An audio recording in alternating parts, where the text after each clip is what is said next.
Bonjour à tous et bienvenue dans les interviews Baléa.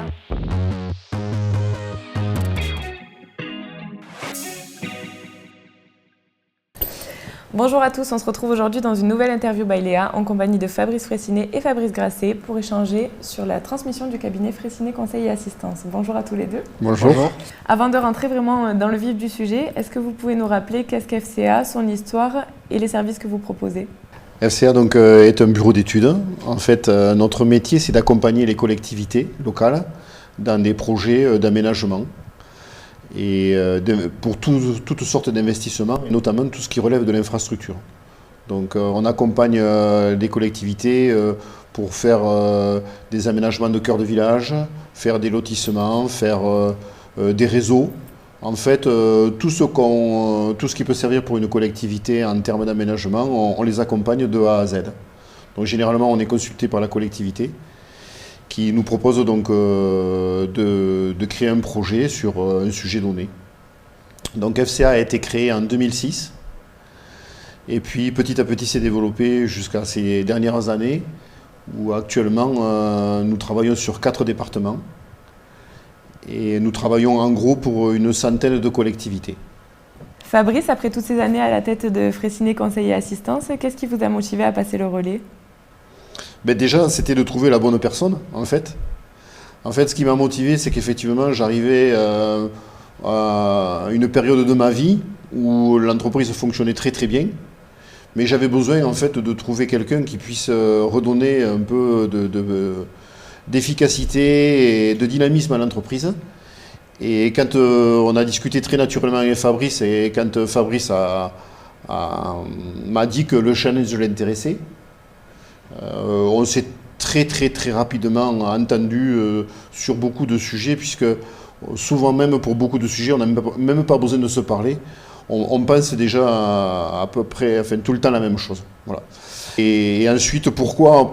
Parce que moi, j'avais envie d'avoir une nouvelle vie aussi. Ça fait cette année 36 ans que je travaille pour les collectivités.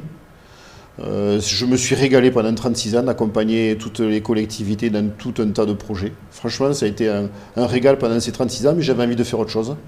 Et quand Fabrice m'a proposé de reprendre l'activité, ça me semblait naturel que ce soit lui qui le fasse. Voilà. Et à vous, Fabrice, qu'est-ce qui vous a donné envie de reprendre cette entreprise ? Alors d'une part, par rapport au potentiel de l'entreprise, qui est assez important. Ensuite, de par mon parcours scolaire, donc j'ai un diplôme d'ingénieur de l'ESTP de Paris, couplé à une expérience à la fois en bureau d'études et en entreprise de travaux publics. Donc ça m'a permis d'avoir à la fois une vision au niveau conception et réalisation. Je me passionne aussi pour le management, pour l'encadrement des équipes. Et puis surtout, ce souhait de reprendre l'entreprise, il est lié à la valeur des équipes qui la composent aujourd'hui, de par la qualité des compétences des équipes et de par l'engagement des équipes qui composent notre entreprise aujourd'hui. Comment vous avez pu organiser cette transmission dans le temps ? En fait, très naturellement.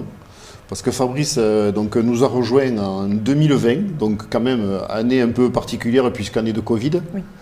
Mais malgré tout, on a considéré que c'était le bon moment pour que Fabrice vienne donc, dans l'entreprise. Et Fabrice a pris une fonction de directeur général quasiment immédiatement dans l'entreprise. Donc il a été à même de gérer la société très rapidement dans sa totalité. Et quand ensuite on est passé à la phase véritablement de préparation de la transmission, ça s'est fait très naturellement puisqu'il connaissait déjà nos maîtres d'ouvrage, il connaissait les équipes, il connaissait le fonctionnement interne de l'entreprise. Donc ça a été vraiment très simple de préparer cette transmission. Et là aujourd'hui, nous sommes en train donc justement dans cette phase de transmission, puisque le protocole donc, de cession de vente a été signé au courant du mois de juillet. Et donc dans l'engagement bien entendu que j'ai pris, c'est d'accompagner Fabrice jusqu'en fin d'année. D'accord. Donc jusqu'à la fin de l'année 2025, je l'accompagne à temps plein pour justement participer et aider les équipes dans cette nouvelle organisation.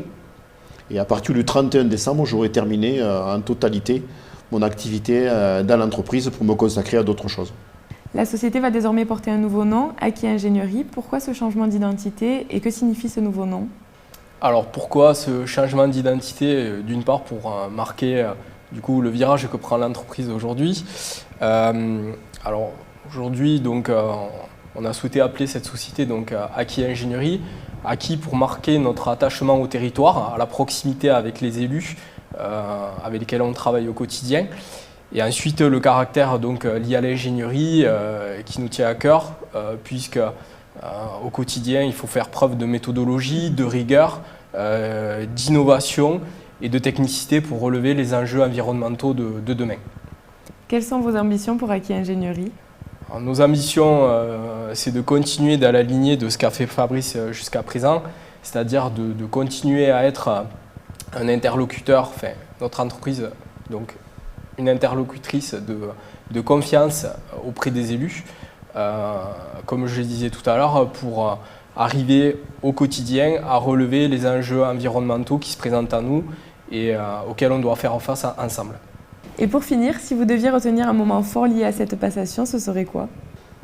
Alors pour ma part, c'est un jour Fabrice est entré dans mon bureau. Nous avions convenu, normalement, on avait envisagé, disons, que la passation se fasse en 2028. Et puis moi, j'étais déjà sollicité par ailleurs pour une nouvelle vie. Et dans la même semaine, alors qu'il n'y avait aucun lien entre toutes les personnes, Fabrice est rentré dans mon bureau et m'a dit écoute Fabrice, j'ai réfléchi, j'aimerais que cette passation se fasse plus rapidement et qu'on la fasse fin 2025.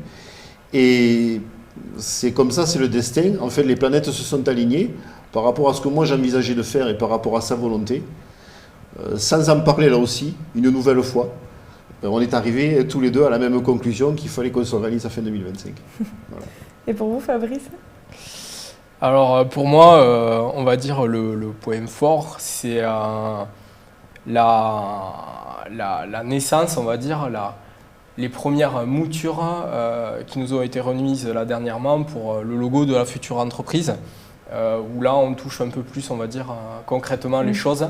Et on sent que voilà, il y a des choses qui se passent et qui sont en train de se mettre en place, donc ça devient de plus en plus concret, on va dire, du fait de ça. Oui. Merci à tous les deux. Fraissinet Conseil et Assistance devient Aki Ingénierie, un nouveau nom, la même rigueur et une envie forte de construire l'avenir. À bientôt sur Média 12.